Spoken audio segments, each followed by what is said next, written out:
Oh, hey everyone. I'm just here eating a banana, you know, one of my favorite fruits, because we're taking a look at Jojolion today. But before we do that, I realize that it has been a very long time since I've made a video about Jojo on this channel. So I decided to start off with a rundown of all the parts and what I currently think about them. Now, while I assume most of you have already read these parts, I will not be spoiling anything major about them before we jump into part 8. Because unlike some of the other parts, there aren't really any major plot points I need to spoil to, you know, explain what this one's about.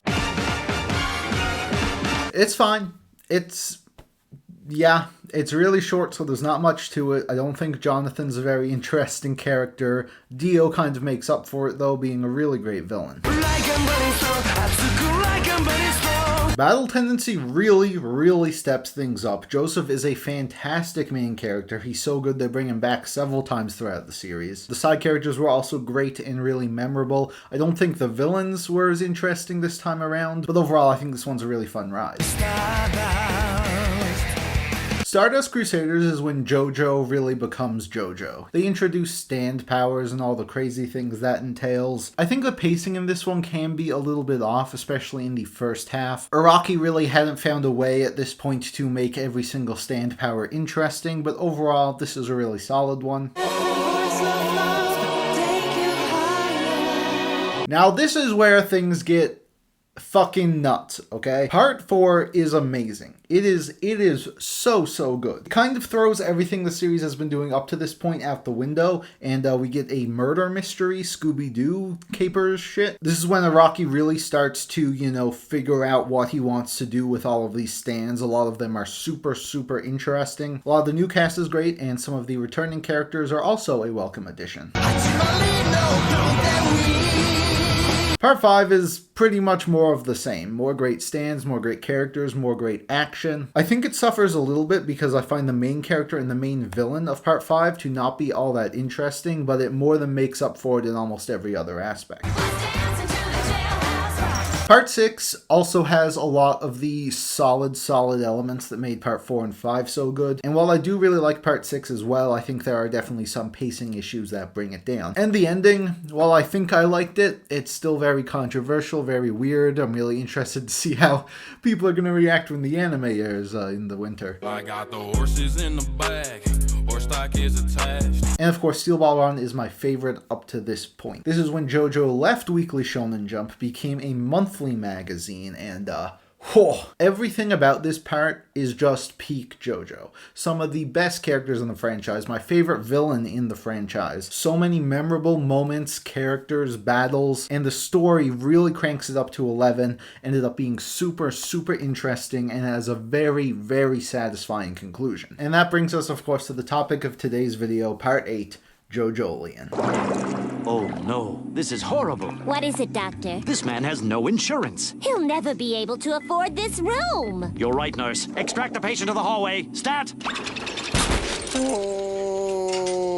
The series ran from 2011 to 2021 in Ultra Jump, of course making it the longest JoJo part to date, coming in at a whopping 27 volumes. Jojolion takes place many decades after the events of Steel Ball Run in the town of Morio, Japan in 2011. Now, the recent earthquake that happened in real life at this time has caused this city to go under a bit of a transformation, with these odd structures rising out of the ground, and these are known as walleyes. Now, the presence of the walleyes causes some changes in the soil under them, where the act of burying things near them can result in some silly, goofy things happening. We begin with Yasuo Hirose, a normal college girl, who stumbles across a body buried under the walleyes. The body of someone that she does not recognize, and neither does he, because this unnamed man is an amnesiac. He just woke up, found himself buried under these weird structures, and he has no memory of who he was. Also, this guy has four balls.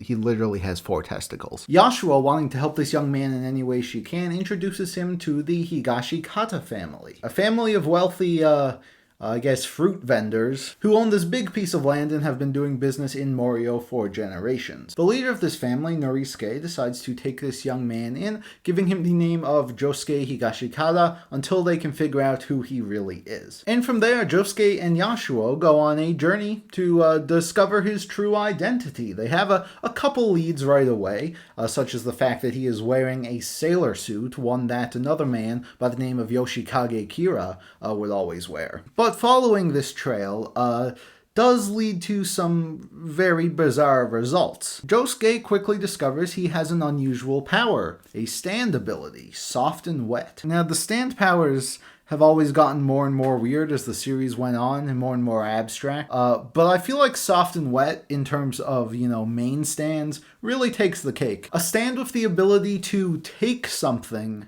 from something else. More on that later.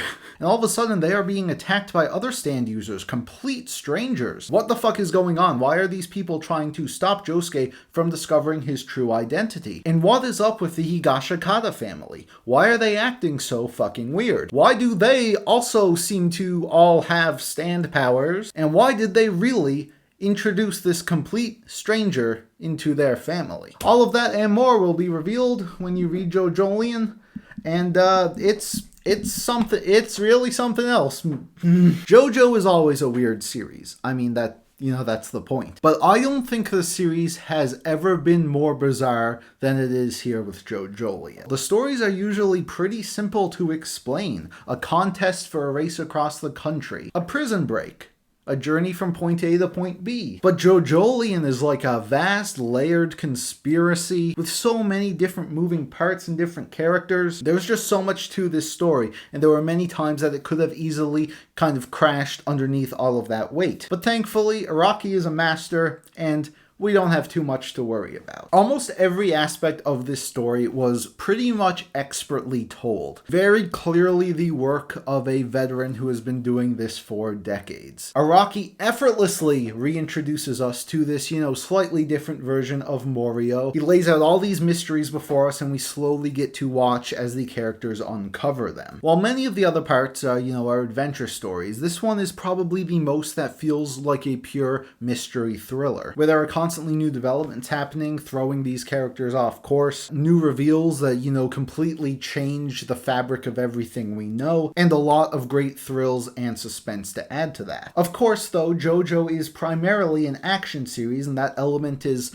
full force here, almost unlike it's ever been before, as the stand powers that are introduced here are obviously some of the most insane, but some of the most creative powers I've ever seen in any fiction. I mean, that can really apply to most of JoJo, but it still baffles me how Araki is still coming up with these just insane out-of-the-box ideas for stand powers. I mentioned Soft and Wet earlier, how, his power is so vague, it's just he can take something from something else. That's literally it. You're probably saying there's got to be more to that. There's really not. Anything you can think Soft and Wet might be able to do, it can do. And the full potential of this stand is really fully realized here. And I don't want to spoil any of the others, because, a lot of times figuring out the stand's power is part of the puzzle they have to solve in the series to, figure out how to defeat them. And it's just so entertaining. When stuff starts going wrong, the characters slowly realize it's a stand attack, and they're helpless against it. But there's always a weakness, right? Always that one weakness that they get to figure out and exploit. And it never gets old in Jojolion. Where I think other parts may have had some pacing issues, this one breezes by. And while it is the longest JoJo part, it did not feel like it at all. And I thoroughly enjoyed almost every second of it. I'll say this, I think Jojolion has a really great and satisfying ending. Okay, let's talk about the characters. Josuke, or Gappy as he is referred to by many fans, because, there's two Josuke's. But Josuke is a really interesting protagonist. Because for the first time, a JoJo protagonist is just kind of a blank slate. Like, at the start of each part, they always, knew who they were. They had their backstories, they had all everything about their lives up to that point we all knew about. But here, this guy just wakes up, he's got 4 balls, and That's it. That isn't to say he is, without a personality, though. Josuke is a very, very entertaining character to watch. He is morally a good person, and he's very, very interested in getting to the bottom of who he was. But as he starts to uncover more things, he's like, this shit's getting pretty crazy. Maybe I don't want to know who I was. But of course, he forms a bunch of relationships with the characters, a bunch of crazy shit happens, and I was really, really happy with where his character ended up in the end. Yasuo is also very notable, as she's basically the second protagonist here, and she was another really fantastic character. Now, she has known the Higashikata family her whole life because of her childhood friendship with one of the sons, Joshu, but she had no idea about what the world was really like. So when she develops her own stand power,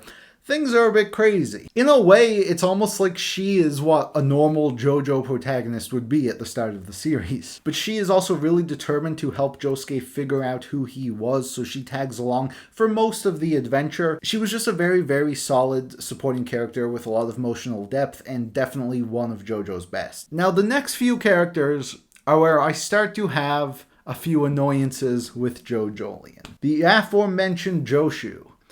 Fuck this man.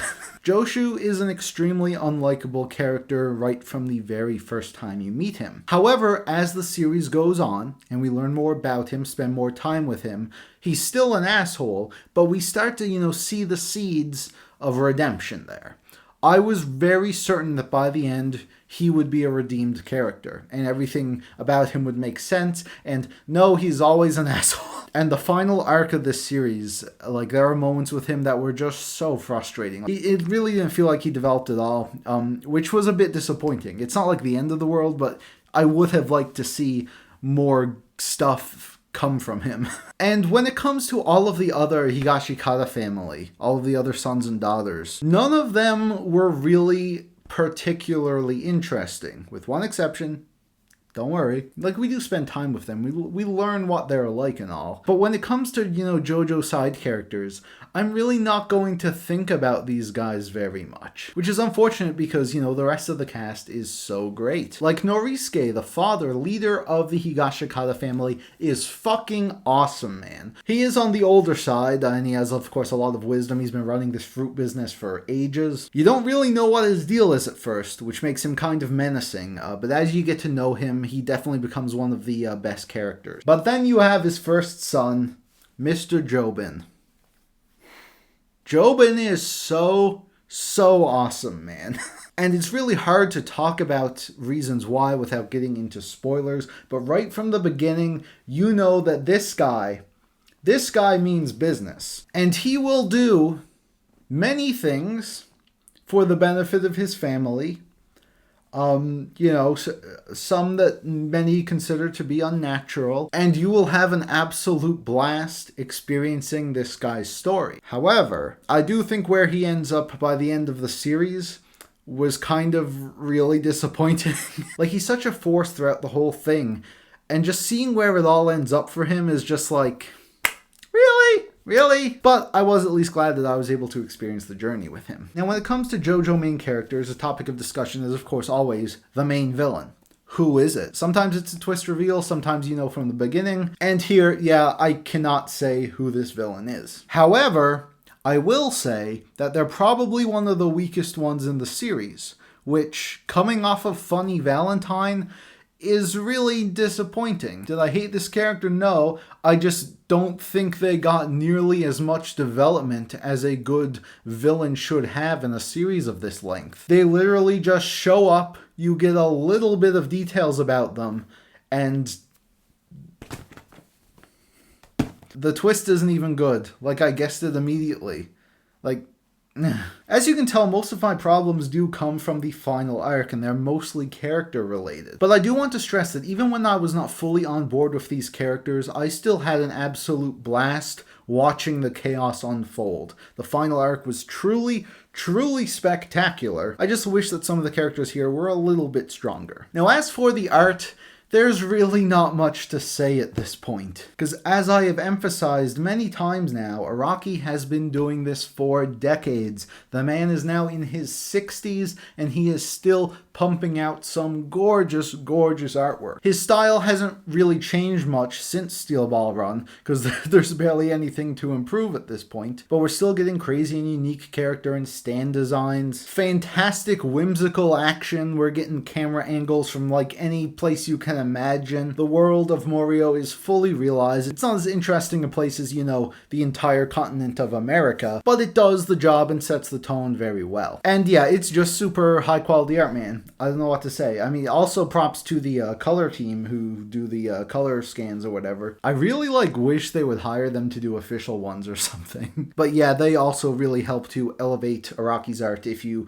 are reading it in color. Not to say that the black and white art isn't still gorgeous, because it absolutely is. But you know, it's pretty magical. So there you have it. Those are my thoughts on Jojolion. I definitely thought that the story of this one was up there with Steel Ball Run. Super, super excellent stuff from Araki once again. However, I think some aspects of the characters left a bit to be desired, and that's the main reason why I don't consider this as good as Steel Ball Run. But it's definitely my second favorite part. I definitely recommend Jojolion, and I'm giving it a 9 out of 10. If you're interested in checking out Jojolion, well, unfortunately, along with Part 6 and Part 7, they are not available to read legally in English, so you're on your own, wink wink. Part 5 has recently begun to release in English, it's still in the early stages, so it'll be a while before it's over, and while it may take years and years and years, I really do hope that Viz continues to release Jojo. And hopefully the anime eventually gets to Jojolion as well. We are, of course, getting Stone Ocean Part 6 in December, which I'm really looking forward to. Because, you know, it's always fun re-experiencing these stories with a killer soundtrack. And, you know, the animation in Jojo is never,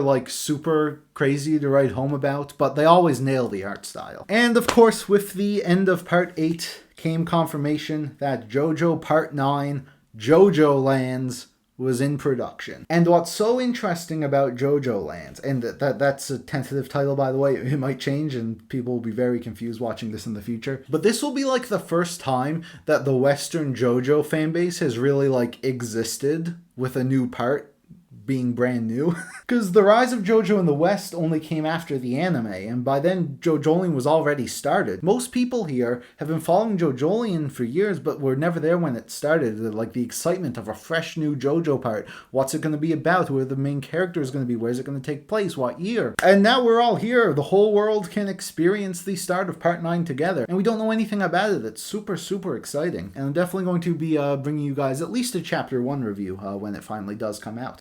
Jojo, man. 131 volumes. Jesus Christ. Thank you all so much for watching. You can leave your thoughts on this review and Jojolion in the comments down below, and I will see you all soon in the next video. You take the moon and you take the sun. You take